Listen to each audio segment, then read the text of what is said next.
ตอนที่ 4 อุปสงค์อุปทาน ความหมายของอุปสงค์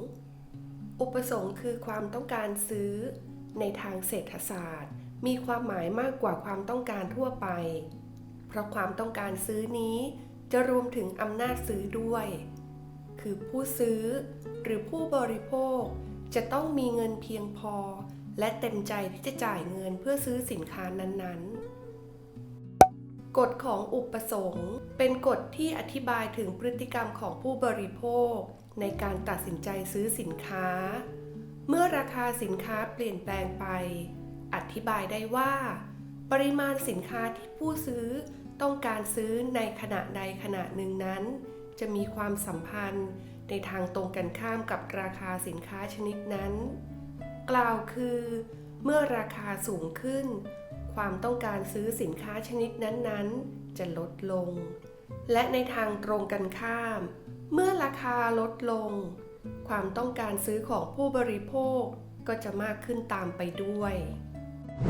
มีข้อยกเว้นสำหรับสินค้าบางอย่างที่ไม่เป็นไปตามกฎของอุปสงค์เช่นสินค้าที่มีราคาถูกยกตัวอย่างสถานการณ์ในเดือนนี้ข้าวแกงราคาเพิ่มขึ้นเงินเดือนเหลือน้อยคงไม่สามารถที่จะแบ่งเงินไปซื้อพิซซ่าหรือซื้อไก่ KFC มาทานได้ต้องกินข้าวแกงแทนนอกจากนี้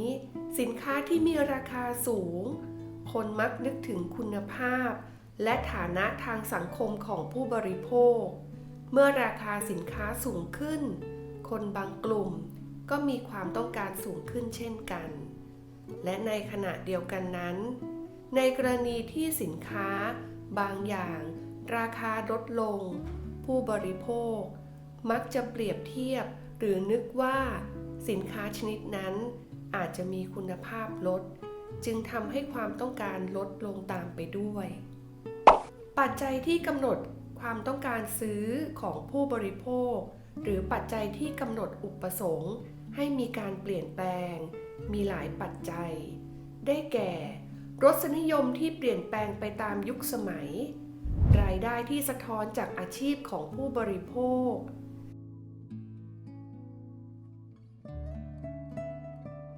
การเปลี่ยนแปลงของราคาชนิดอื่นที่เกี่ยวข้อง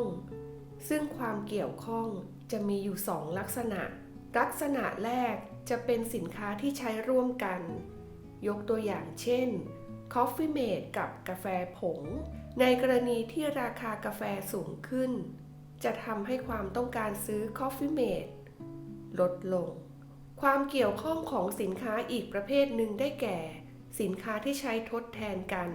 ยกตัวอย่างเช่นกาแฟกับชาเมื่อราคากาแฟแพงขึ้นทำให้ผู้บริโภคหันมาบริโภคชาเพิ่มขึ้นเช่นเดียวกันปัจจัยที่กำหนดความต้องการซื้ออื่น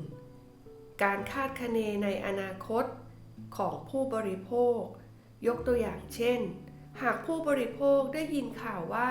พรุ่งนี้ราคาน้ำมันจะขึ้นผู้บริโภคก็จะรีบไปเติมน้ำมันนอกจากนี้ปัจจัยที่กำหนดความต้องการซื้อยังแสดงถึงปริมาณผู้ซื้อเช่นจำนวนประชากรเพิ่มมากขึ้นหรือมีการส่งออกไปต่างประเทศมากขึ้นก็จะทำให้อุปสงค์เพิ่มขึ้นตามไปด้วยความหมายของอุปทานคือปริมาณสินค้าและบริการชนิดใดชนิดหนึ่งที่ผู้ผลิตเต็มใจจะขายในตลาดใดตลาดหนึ่งระยะเวลาหนึ่งและณระดับราคาที่ผู้ผลิตเต็มใจที่จะขายสินค้านั้นๆกฎของอุปทานเมื่อราคาสินค้าสูงขึ้นผู้ผลิตจะมีความเต็มใจหรือพึงพอใจ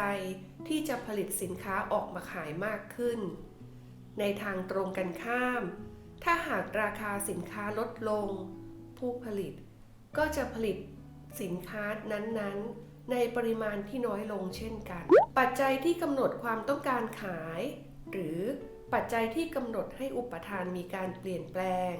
เช่นต้นทุนการผลิตสินค้าหรือบริการยกตัวอย่าง ต้นทุนการผลิตรถยนต์จะมีผลต่อการวางแผนการขายของผู้ผลิตการเปลี่ยนแปลงในราคาสินค้าชนิดใดชนิดหนึ่งอาจมีผลต่อปริมาณการเสนอขายของสินค้าอีกชนิดหนึ่งได้ยกตัวอย่างเช่นหากราคาน้ำตาลซึ่งเป็นวัตถุดิบในการผลิตขนมมีราคาถูกลงก็จะส่งผลให้ผู้ผลิตสามารถที่จะผลิตขนมได้มากขึ้นสภาพดินฟ้าอากาศมีผลกระทบต่อปริมาณการเสนอขายสินค้าโดยเฉพาะสินค้าเกษตรสภาพดินฟ้าอากาศที่เอื้ออำนวยจะส่งผลให้ผลิตสินค้าเกษตรเพิ่มขึ้นเทคโนโลยีมีบทบาทต่อการผลิตการนำเทคโนโลยีที่ทันสมัยมาใช้ในการผลิตจะช่วยเพิ่มประสิทธิภาพการผลิตและปริมาณผลผลิตของผู้ผลิตให้มีปริมาณเพิ่มขึ้นนอกจากนี้นโยบายของรัฐบาลเช่นการจัดเก็บภาษีการค้าเพิ่มขึ้นผู้ผลิตอาจจะต้องลดปริมาณการผลิตลงเนื่องจากต้นทุนในการผลิตสูงขึ้น